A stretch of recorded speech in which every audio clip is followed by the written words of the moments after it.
Welcome to mister C tutorials. Today వీడియోలో ఈ court జాబ్స్కి సంబంధించి ఎగ్జామ్లో కాంట్రాక్ట్ ఎంప్లాయీస్ పాత్ర ఏ విధంగా ఉంటుంది, ఎంతవరకు ఉంటుందనే విషయంతో పాటు స్కిల్ టెస్ట్కి సంబంధించి పూర్తి ఇన్ఫర్మేషన్ అనేది ఈ వీడియోలో రాబోతుంది.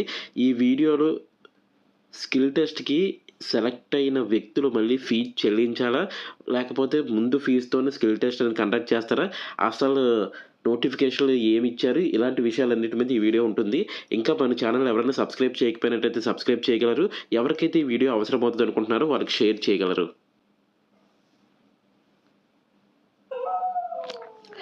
స్కిల్ టెస్ట్‌లో అందరికీ న్యాయం జరుగుతుందా? ఫస్ట్ అడిగే క్వశ్చన్ ఏంటంటే, అసలు స్కిల్ టెస్ట్ ఏ విధంగా జరుగుతది? అందులో ఎగ్జామ్ రాసేటప్పుడు ఏ విధంగా ఉంటుందని చాలామంది అడుగుతున్నారు. ఇక్కడ అందరికీ న్యాయం జరుగుతుందా అని అడగడానికి కారణం ఏంటంటే, ఇప్పుడు ఒకే షిఫ్ట్‌లో అందరూ ఎగ్జామ్ రాస్తారు, లేదా ఎక్కువ షిఫ్ట్లు తీసుకుంటారా అనే విషయం ఇంకా క్లారిటీ లేదు. ఎందుకంటే నంబర్ ఆఫ్ పీపుల్ అనేవారు సెలెక్ట్ అవ్వడం వల్ల ఎవరికి ఎలా కండక్ట్ చేస్తారనేది కూడా ఎక్కడా కూడా ఇన్ఫర్మేషన్ లేదు కాబట్టి, దానికి సంబంధించి ఒకే పేపర్ ఇస్తారా, లేకపోతే డిఫరెంట్ షిఫ్ట్లు అయితే డిఫరెంట్ పేపర్స్ వస్తాయి. అందులో స్ట్రోక్స్ ఏ విధంగా వస్తాయి అనేది కొంత కన్ఫ్యూజన్ అయితే ఉంది. దీనికి సంబంధించి షార్ట్ నోటీస్ అనేది రావడం అయితే జరుగుతుంది. సో అది వచ్చిన తర్వాత దాని గురించి మాట్లాడుకుందాం. కానీ అందరికీ న్యాయం జరుగుతుందా అంటే అది చెప్పలేని పరిస్థితి. ఎందుకంటే లాస్ట్ టైం ఏ విధంగా జరిగిందంటే, స్కిల్ టెస్ట్ రాయడానికి అందరూ కూడా ఎగ్జామ్ సెంటర్‌లోకి వెళ్లారు ఐఎన్ డిజిటల్‌కి సంబంధించి. ఆ ఐఎన్ డిజిటల్‌కి సంబంధించి కీబోర్డ్స్ ఎప్పుడు కూడా యూజ్ చేయరు కాబట్టి, ఆ రోజు కీబోర్డ్స్ అనేవి ఎవరికీ కూడా వర్క్ అవ్వడం అయితే జరగలేదు. అయితే ఇక్కడ పాయింట్ ఏంటంటే, వాళ్ళు దాంట్లో క్లియర్‌గా మెన్షన్ చేస్తారు. 5 మినిట్స్ అనేది మీరు ట్రైల్ వేయడానికి ఇస్తారు. ఇంకో పేపర్ ఇస్తారు ఫస్టు. ఆ పేపర్‌ని మీరు 5 మినిట్స్ టైప్ చేసుకొని అన్ని కీస్ వర్క్ అవుతున్నాయా లేదా చూసుకొని, కీ వర్క్ అవ్వకపోతే కీబోర్డ్ మారుస్తామని చెప్తారు. అయితే 5 మినిట్స్ తర్వాత బ్రేక్ అనేది అక్కడ నార్మల్ ఎగ్జామ్ ఏ విధంగా అవుతదో 10 మినిట్స్ కదా! 10 మినిట్స్ ఎగ్జామ్ అనేది ఒక పేపర్ ఇస్తారు. ఫుల్‌గా టైప్ చేసిన పేపర్ ఒకటి ఇస్తారు. దాన్ని చూసి మనం టైప్ చేసుకోవచ్చు. అది ట్రయల్ పార్ట్ అనమాట. ఆ 10 మినిట్స్‌లో కూడా మీరు అన్ని కీస్ ప్రెస్ చేసుకొని చూసుకుంటారు. ఒకవేళ కీబోర్డ్ వర్క్ అవ్వకపోతే మరో కీబోర్డ్ అనేది మారుస్తారంటారు. బట్ ఈ 10 మినిట్స్ తర్వాత మధ్యలో బ్రేక్ వచ్చేది 5 మినిట్స్ మాత్రమే. ఈ 5 మినిట్స్ తర్వాత ఎగ్జామ్ అనేది స్టార్ట్ అయిపోతుంది. అయితే ఈ 10 మినిట్స్‌లో మీరంతా కూడా చెక్ చేసుకున్న తర్వాత మీ కీబోర్డ్ బాగోలేదంటే కీబోర్డ్ మార్చిస్తారు. బట్ మార్చిన కీబోర్డ్ కూడా బాగోకపోతే ఏమీ చేయలేని పరిస్థితి. అప్పుడు వెంటనే 5 మినిట్స్ కూడా ఏమీ తెలియకుండా ఈ 5 మినిట్స్ అయిపోద్ది. ఈ 5 మినిట్స్ అయిపోయిన తర్వాత 10 మినిట్స్ ఎగ్జామ్ స్టార్ట్ అయిపోద్ది. ఎగ్జామ్ సెంటర్ నుండి ఎగ్జామ్ రాయకుండా రాలేరు బయటికి. అక్కడుండి ఆ కీస్ పనిచేయలేని కీస్‌ని పని చేయట్లేదని చెప్పడానికి కూడా టైం ఉండదు. ఆ 5 మినిట్సే ఉంటుంది. సో ఎగ్జామ్ సెంటర్ అందరూ కూడా మేము ఎగ్జామ్ రాయమనుకోని లెగిస్తే పర్వాలేదు. కానీ అక్కడ ఎలాగుంటదంటే ఎవరి స్వార్థం వాళ్ళు చూసుకుంటారు. ఏమో ఎగ్జామ్‌లో ఆ కీస్ పనిచేయొచ్చేమో, లేకపోతే 1, 2 తప్పులు పడితే ఏమి మిగతా మార్కులు వస్తాయి కదా! అప్పుడు మనం క్వాలిఫై అయిపోతామేమో అని చెప్పేసి ఆ ఆశతో అందరూ టైప్ చేస్తారు. బట్ అందరూ కూడా ఆ రోజు పోయినట్టయితే మీకు 10 మినిట్స్ ట్రైల్ ఇచ్చినప్పుడు మీరేం చేశారు? మీరు చెప్పాలి కదా! కీబోర్డ్స్ పని చేయట్లేదని మీరు చెప్పలేదు. మీరు రాసారంటే అవి పని చేసాయి, మీకు టైప్ చేయడం రాదని చెప్పి చివరికి కన్క్లూడ్ చేస్తారు. లాస్ట్ టైమ్ అయితే ఈ విధంగానే జరిగింది. సో ఇప్పుడేంటంటే ఒకవేళ ఇలాంటి ప్రాబ్లమ్ వస్తే మాత్రం ఎగ్జామ్ సెంటర్‌లో ఉన్న వాళ్ళందరూ కూడా ఎగ్జామ్ అనేది స్టాప్ చేయగలగాలి. లేకపోతే మాత్రం ఎటువంటి యూజ్ ఉండదు. మీరు ఎగ్జామ్ రాసినా సరే ఆ ఎగ్జామ్‌లో మీరు క్వాలిఫై అవ్వలేరు. ఇక్కడ కాంట్రాక్ట్ ఎంప్లాయీస్‌కి, ఔట్‌సోర్సింగ్ ఎంప్లాయీస్‌కి 10 మార్క్స్ ఆల్రెడీ కలిపేసి ఉన్నారు. 50 మార్క్స్‌కి ఎగ్జామ్ జరుగుతది. 10 మార్క్స్ ఆల్రెడీ వాళ్ళకి కలిపేసి ఉండడం వల్ల వాళ్ళు బెనిఫిట్ అవుతారు. ఈ విధంగా గాని అక్కడ కూడా కీబోర్డ్‌లు పని చేయకపోతే మాత్రం మొత్తం పోస్టులన్నీ కూడా కాంట్రాక్ట్ ఎంప్లాయీస్‌కే వెళ్ళడం అనేది జరుగుతుంది. ఈ నోటిఫికేషన్ సంబంధించి టైపిస్ట్‌కి, కాపీయిస్ట్‌కి, స్టెనోగ్రాఫర్‌కి వాటెవర్ ఇట్ మే బి ఏదైనా సరే స్కిల్ టెస్ట్‌లు ఈ విధంగానే జరుగుతది. లేదు కీబోర్డ్స్ పని చేసాయంటే అందరికీ కూడా అవకాశం ఉంటది. 100% అందరికీ అవకాశం ఉంటది. వాళ్ళకి 10 మార్క్స్ యాడ్ చేసినప్పటికీ కూడా వాళ్ళ ఏజ్ క్రైటీరియా చూస్తామని చెప్పారు గానీ, వాళ్ళ యొక్క సెలెక్ట్ అయిన క్యాండిడేట్స్‌కి ఇద్దరికీ కూడా సేమ్ మార్క్స్ వచ్చాయనుకోండి, వాళ్ళు ఈ ఎంప్లాయీస్ అయ్యారు కాబట్టి వాళ్ళని ముందు తీసుకుంటామని చెప్పి నోటిఫికేషన్ ఎక్కడా చెప్పలేదు. ఎక్కడ చూస్తారంటే ఒకే మార్కులు వస్తే ఏజ్ క్రైటీరియా తీసుకుంటామని చెప్పారు. సో, అక్కడ ఏదైనా సరే ఛాన్స్ ఉండే అవకాశం ఉంటది తప్పితే డైరెక్ట్‌గా వాళ్ళకి పోస్ట్ ఇచ్చే అవకాశం ఉండదు కాబట్టి, ఈ విధంగా కీబోర్డ్స్ వర్క్ అవ్వకపోతే మాత్రం ఖచ్చితంగా అందరూ కలిసి అడిగితేనే దానికి న్యాయం జరుగుతది.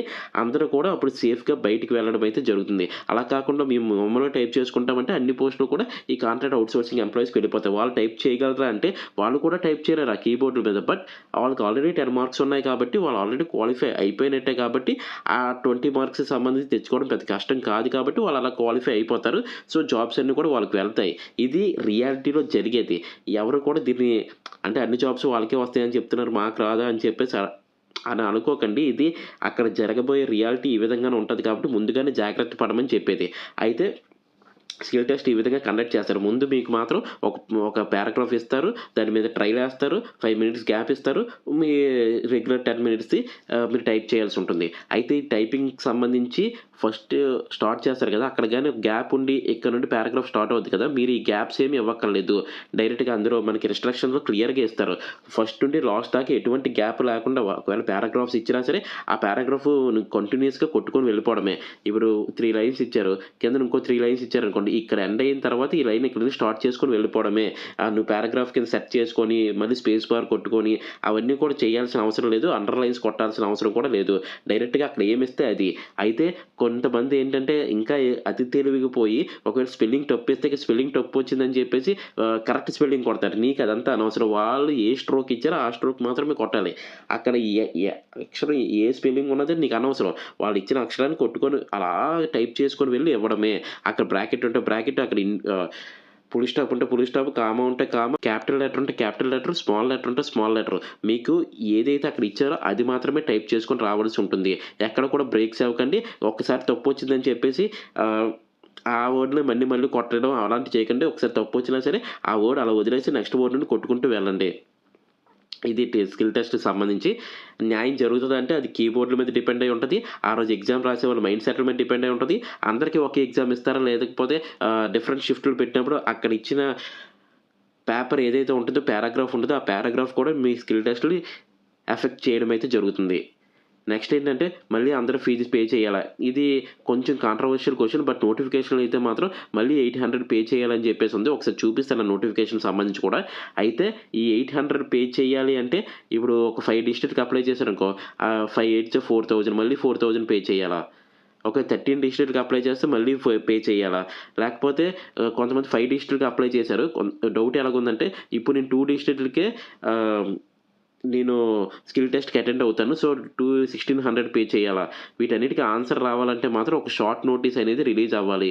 ఇక్కడ ట్విస్ట్ ఏంటంటే ఇప్పుడు నోటిఫికేషన్‌లో మార్క్స్ ఈ ఫీజ్ చెల్లించాలి అని ఇచ్చారు. మొన్న రిజల్ట్ ఇచ్చిన దాంట్లో ఎక్కడా కూడా మనకి ఈ డేట్ నుండి ఈ డేట్ దాకా మీరు ఫీజ్ పే చేయాలి అని చెప్పేసి ఎక్కడ కూడా సర్క్యులర్ రాలేదు. ఆ సర్క్యులర్ గాని వస్తే మనకి ఫీజ్ అనేది ఏ విధంగా పే చేయాలి? లేకపోతే ఇన్ని జిల్లాలకి పే చేయాలా? అనే విషయం అయితే అర్థమవుతుంది.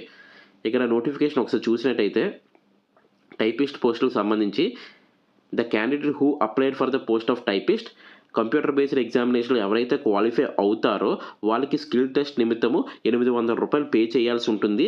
అదేవిధంగా SC, ST, BC benchmark disabilities ఎవరుంటారో వాళ్ళకి రూ. 400 పే చేయాల్సి ఉంటుందని చెప్పారు. అప్లికేషన్ ఈ ఎగ్జామ్ ఫీజు ఒక్కసారి కడితే మళ్ళీ రిటర్న్ ఇవ్వము. ఒకవేళ ఏదైనా సరే ఎగ్జామ్ క్యాన్సిల్ అయిపోయినా సరే మేము రిటర్న్ ఇవ్వమని చెప్పి క్లియర్‌గా రాశారు. సో, వీటిని చూసినట్టయితే అప్లికేషన్ ఫీజ్ 800 ఏ దాంట్లో రాశారు. సి దాంట్లో ఎవరైతే అప్లై చేసి క్వాలిఫై అయ్యారో వాళ్ళకి మళ్ళీ స్కిల్ టెస్ట్ కూడా 800 అని చెప్పేసి టైపిస్ట్ ఎగ్జామ్ క్లియర్‌గా ఇచ్చారు. అదేవిధంగా కాపీయిస్ట్ ఎగ్జామ్ కూడా చూసినట్టయితే సేమ్ అలాగే ఇచ్చారు. 800, 400 అని చెప్పేసి కాపీయిస్ట్ ఎగ్జామ్ కూడా ఇవ్వడం జరిగింది. అదేవిధంగా స్టెనోగ్రాఫర్ కూడా ఇది ఎగ్జామ్ ఫీజ్ అది అప్లికేషన్ ఫీజు. దాంతో పాటు స్టెనోగ్రాఫర్ ఎగ్జామ్ కూడా 800, 400 ఇవ్వడం జరిగింది. ఒకసారి క్వాలిఫై అయిన తర్వాత కూడా. మరి డ్రైవర్ పోస్ట్‌కి సంబంధించి కూడా వాళ్ళు ఆ విధంగానే ఇచ్చారు. డ్రైవర్ క్వాలిఫై అయినోళ్ళకి కూడా మళ్ళీ స్కిల్ టెస్ట్‌కి 800, 400 అయితే ఇవ్వడం అయితే జరిగింది. వాళ్ళు క్లియర్‌గా వాళ్ళ నోటిఫికేషన్‌లో ఏమిచ్చారంటే 800, 400 మళ్ళీ పే చేయాల్సి ఉంటుందని చెప్పేసి ఇవ్వడం జరిగింది. ఇది ఓపెన్ కేటగిరీకి, ఈడబ్ల్యూఎస్‌కి, బీసీకి ఇది. తర్వాత 400 అనేది ఎస్సీ, ఎస్టీకి సంబంధించి రూ. 400 అనేది పీడబ్ల్యూబీడీ క్యాండిడేట్స్‌కి వీళ్ళు పే చేయాల్సి ఉంటుందని చెప్పేసి వాళ్ళు క్లియర్‌గా మెన్షన్ చేయడం అయితే జరిగింది. అయితే ఇక్కడ పాయింట్ ఏంటంటే ఒకవేళ ఈ విధంగా పే చేయాల్సి వస్తే వాళ్ళు రిజల్ట్ ఇచ్చినప్పుడే ఏ డేట్ నుండి ఏ డేట్ వరకు పే చేయాలనేది డేట్స్ ఇస్తారు. అదేవిధంగా ఏ విధంగా అప్లై చేయాలి? తర్వాత అన్ని డిస్ట్రిక్ట్‌లకి అప్లై చేసిన వాళ్ళు ఇప్పుడు స్కిల్ టెస్ట్‌కి 2, 3 డిస్ట్రిక్ట్‌లకి అపియర్ అవుతారంటే దానికి ఏ విధంగా అప్లై చేయాలి? ఈ ప్రాసెస్ అంతా కలిపి ఒక షార్ట్ నోట్ అయితే రిలీజ్ అవ్వాల్సి ఉంటుంది. కానీ ఇప్పటిదాకా అలాంటిది ఏమీ రిలీజ్ అవ్వలేదు కాబట్టి దీని మీద ఎక్కువ టెన్షన్ పడకుండా మీరు ప్రాక్టీస్ చేస్తుంటే ఆ షార్ట్ నోటీస్ అయితే రావడం జరుగుతది.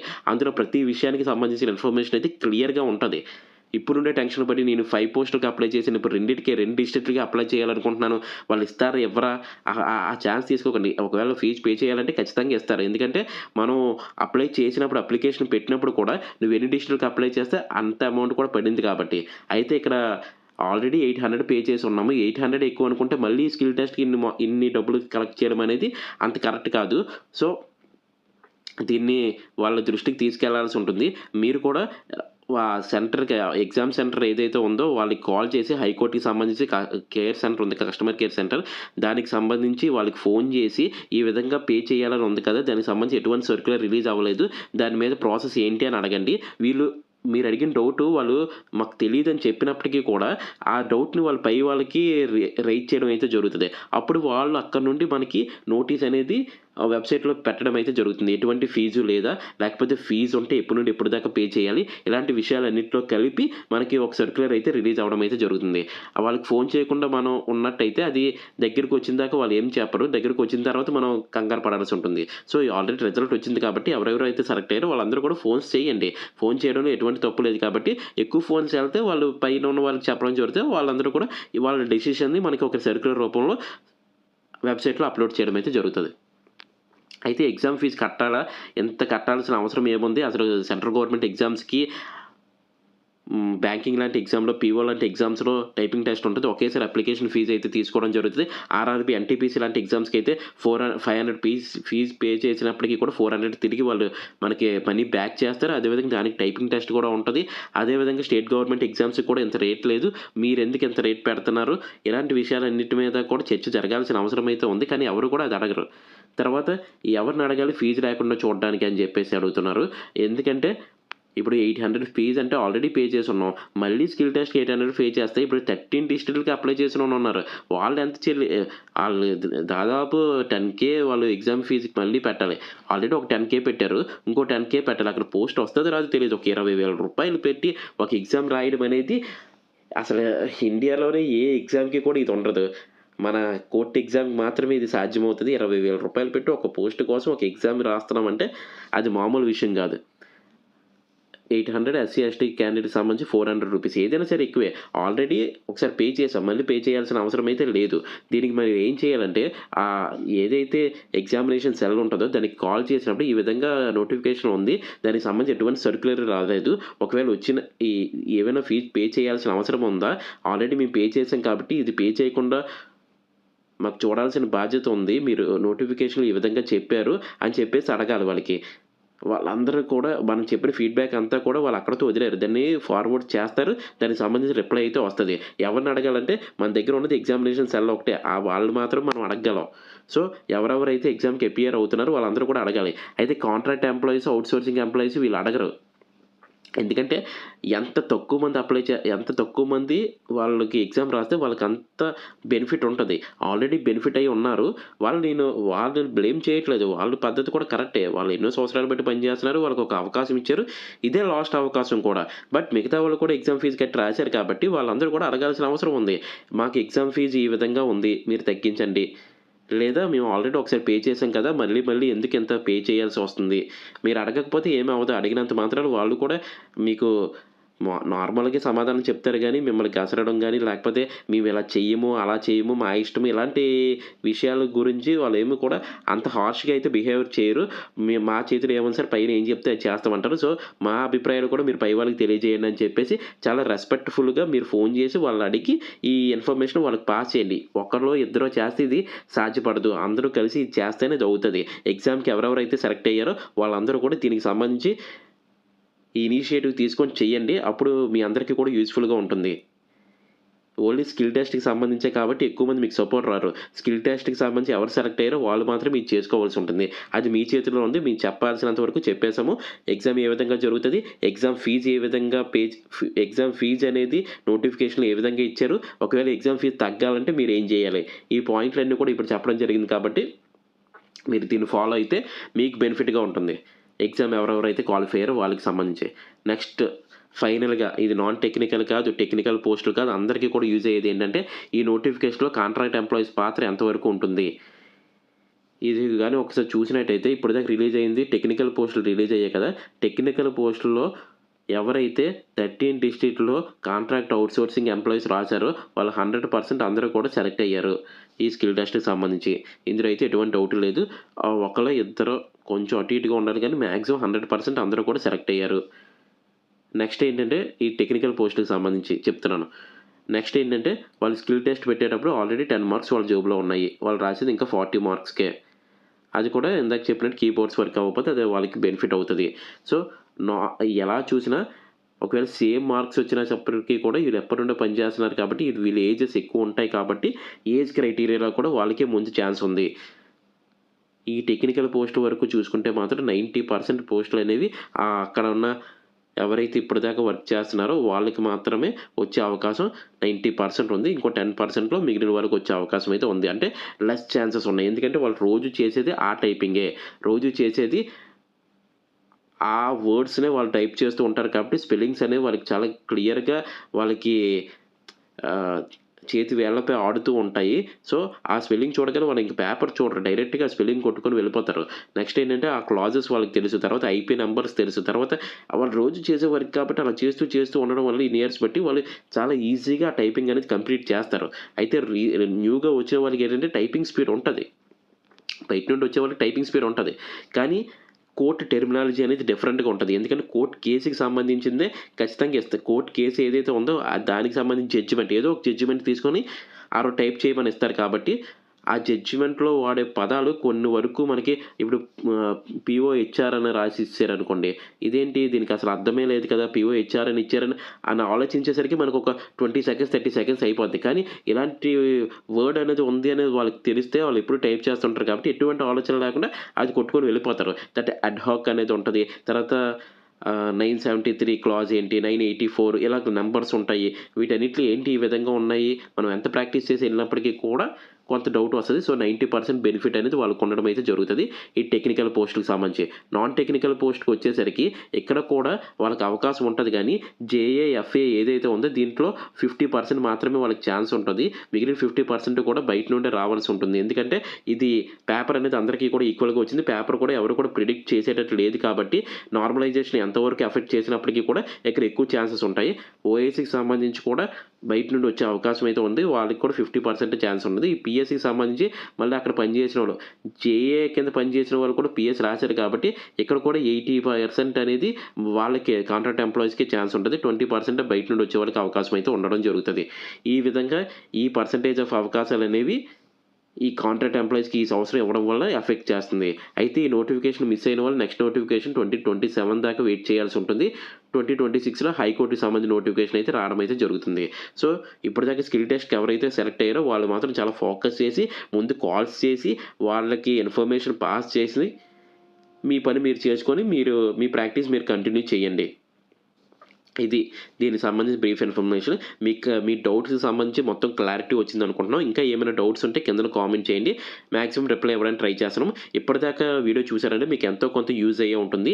ఈ వీడియో ఎవరికైతే అవసరం అవుతది అనుకుంటున్నారో వారికి షేర్ చేయండి. అదే విధంగా మన ఛానెల్‌ని ఇంకా సబ్స్క్రైబ్ చేయకపోయినైతే సబ్స్క్రైబ్ చేయండి. మీకు సంబంధించిన ఈ నోటిఫికేషన్ అనే కాదు రాబోయే జాబ్ క్యాలెండర్‌కి సంబంధించి మొత్తం జెన్యూన్ ఇన్ఫర్మేషన్ అంతా కూడా ఈ ఛానెల్‌లో రావడం జరుగుతుంది. ఇన్ఫర్మేషన్ మాత్రమే కాదు క్లాసెస్ కూడా ఈ ఛానెల్‌లో వస్తాయి.